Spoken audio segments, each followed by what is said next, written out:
Claude, Gemini, Da Vinci, what do these things mean to you?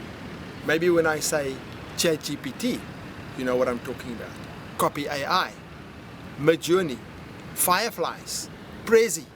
These are all artificial intelligence or AI tools that are popping up all the time. Are you using them? Do you have an idea what they can do for you?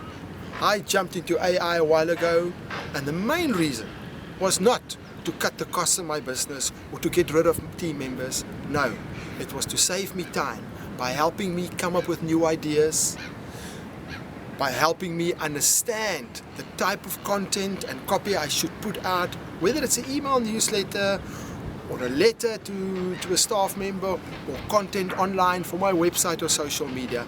These are the things that artificial intelligence can help you with. And I'm coming to show you how to use AI to get better performance in your business.